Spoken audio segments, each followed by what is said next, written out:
Bienvenue aux capsules vidéo du programme d'ergothérapie en milieu scolaire. Dans cette vidéo, nous allons nous pencher sur la prise du crayon.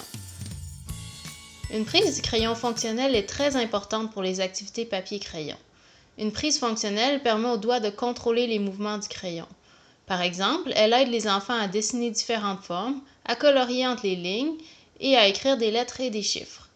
Une prise du crayon fonctionnel permet aussi aux enfants d'écrire, de colorier et de dessiner pendant de longues périodes sans se fatiguer ou ressentir de la douleur dans la main. Les éléments clés d'une prise du crayon fonctionnel sont d'avoir un espace entre le pouce et l'index, d'avoir le pouce légèrement plié et d'avoir 2 ou 3 doigts placés sur le crayon, d'avoir des mouvements venant des doigts plutôt que de la main ou de l'épaule, d'avoir le poignet dans une position neutre, et d'avoir la feuille alignée avec son avant-bras lorsqu'on fait du coloriage, qu'on dessine ou qu'on écrit. Si vous voyez que votre élève ou votre enfant oublie d'aligner sa feuille, vous pouvez placer un morceau de ruban adhésif sur son pupitre pour l'aider à s'en rappeler. Voici des exemples de prises du crayon qui sont fonctionnelles.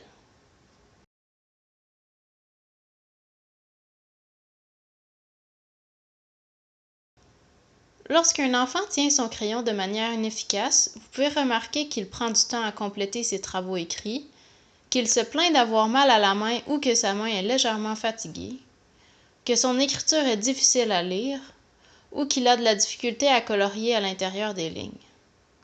Voici des exemples de prises de crayon qui ne sont pas fonctionnelles.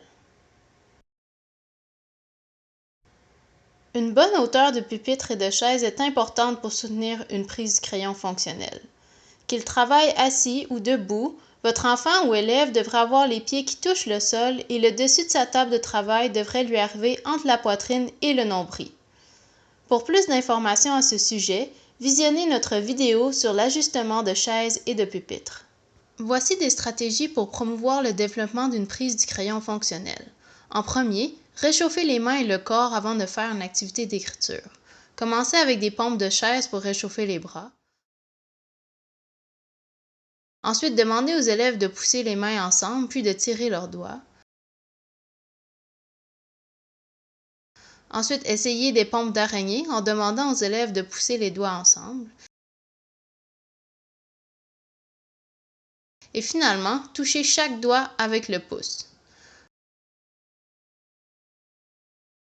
D'autres stratégies pour développer la prise du crayon consistent à faire des activités avec papier et crayon dans différentes positions, comme en se tenant debout contre un mur, en étant couché sur le sol ou en utilisant un cartable pour soutenir le poignet, à colorier avec des petits bouts de crayon.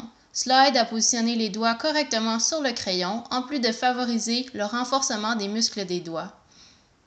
Jouer avec des pinces aide aussi les enfants à apprendre où placer leurs doigts sur un crayon et à renforcer leurs mains.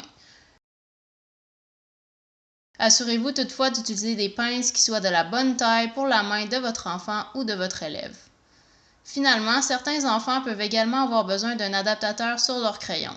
Consultez votre ergothérapeute scolaire pour déterminer si un adaptateur de crayon est nécessaire et le modèle qui conviendrait le mieux pour votre enfant ou votre élève. Pour plus d'informations, veuillez contacter votre ergothérapeute en milieu scolaire.